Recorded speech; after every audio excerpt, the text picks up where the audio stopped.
Our burger's very, very good at our restaurant, but it's not perfect. So we're gonna head down to the restaurant, we're gonna cook a bunch of burgers, make ourselves sick, and see if we come up with what, for us, is the ideal meat hook burger. They have beer too. Also, they have a lot of beer, so we're gonna drink some of those. I have a lot of thoughts about the dry aged burger. Number one, it's f***ing amazing. It's my favorite burger. Full stop right now. We have the best possible product already. Right. Like, do as little to it as possible. Don't f it up. Yeah, don't f it up. That's it. That's my job. Don't f What do we want to come away with here? What's our goal for the day? Classic burger and keep it like no sauce, just a burger with a few vegetables on the side, or do we want to try and come up with a sauce for this thing? I want sauce and I want pickle. Those are the things that I think that vinegar balance is something that I always want on my burger. For me, it's several things. Like, I want to add more cheese. We're dealing with a dry aged burger, so let's add moisture through dairy and see what other things we can do. I feel like we should be serving one burger that comes dressed completely as is like our ideal of perfection.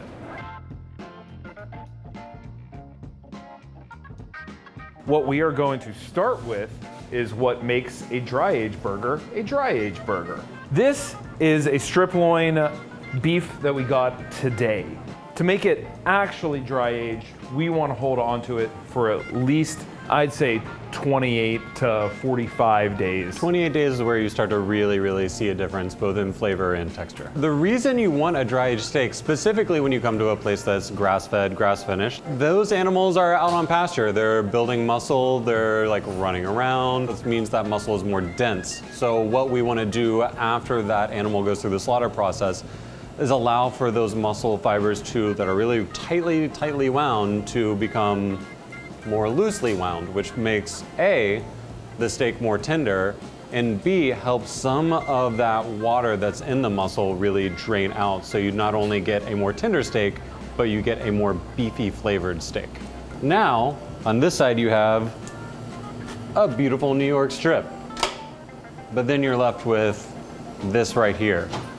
This is an uneven cut, as you can see, so you can't really put it in a case. We take all this and we grind it and we turn it into a burger. The blend itself, like what we start with, are like bare bones, like what we grind here at the shop, Brent and I both really love. Like, I think our customers love as well. It's about the most like kind of like funky dry aged steak I think you can find around, because A, it's grass fed, which makes it a lot different from most other burgers. Then it's got this dry age, and we're grinding all of this stuff. Cool with going a little bit heavier on fat for dry age because means more flavor.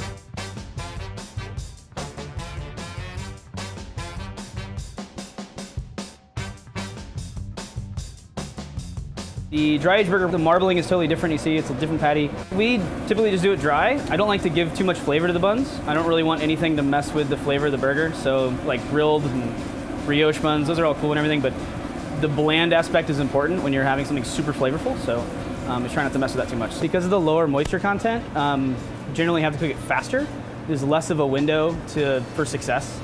You have less time. Where pickup time on our regular burger is like 6-7 minutes. Pickup time on a dry age is anywhere from like a minute for a rare to like a minute and a half for medium rare. So you just want to get all of our toppings ready. Sounds good. It goes. Cool. Sauce and sauce and sauce and sauce. Basically, I just have some andouille sausage, some Calabrian sausage. I'm gonna mix it up with butter, maybe a little flour, see how it comes out. I don't think it's gonna stay emulsified, but it's definitely gonna be really spicy. So, let's see how it goes. You're going straight squeeze bottle. You know what's going on something? Oh, it's going on everything. It's only about 2 ounces, so. Did you taste it? No. Oh, that's gross. Yeah, I think I knew before I said it that it was a really bad idea. Now we know. I had to try it. Now we know. What are you going for? The spiciest classic special sauce out there. Pickles, mayo, mustard, onion. That's it. What did you add to got it spicy? There's just way more Dijon in the pickled red onion. I got ketchup, fish sauce, roasted onions. Did I already say fish sauce? Yep. I added more. There's more. I added more, and a little bit of Worcestershire. And I just went super classic and just made a onion sauce, soubise, kind of thick, so it's spreadable, out of brown butter and shallots.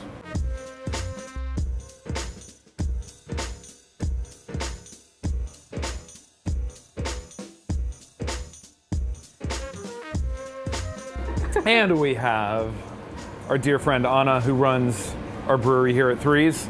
Please be as biased or unbiased as you want. So starting from left to right, let's start with that one. What do you think? You can This take one another was bite. the one that I was the least excited by. Okay. Okay. This would be, you know, my least favorite. Okay. Least favorite. Heard. Least favorite. Tastes like the ocean, but I don't really want the ocean on my burger unless it's an ocean burger.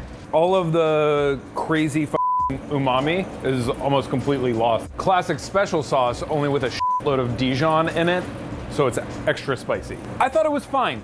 I thought it was totally fine. I liked that I made it stronger than it needed to be. That Dijon held up to the dry age, but nothing else really did. Love spicy, love Dijon. I honestly thought it was the best one. That's a brown butter onion soubise. This was my favorite. This on its own is very, very mild, but I think it's the only thing that actually elevated the flavor of the actual beef. I loved it. Yeah? Yeah. I'd say one thing that's abundantly clear is that this is not easy. And like, just because you have a strong sauce doesn't mean it's actually gonna work well with the protein, especially on a burger. Way different than I thought it was gonna work out. Let's talk cheese. Thanks, guys. Anna, thank you for joining us for this round. I wish I could stay for the rest. It was lovely to hear you trash my Great. sauces. Great choices. Great palate. Great palate. The question really is, how much cheese is too much cheese? So for the cheese, we went double raclette, so almost an ounce of raclette, folded over both halves, which is a lot of really funky cheese. This side is the double American dry aged. Well, actually, so we doubled up on both patties, so it's a quadruple American dry aged.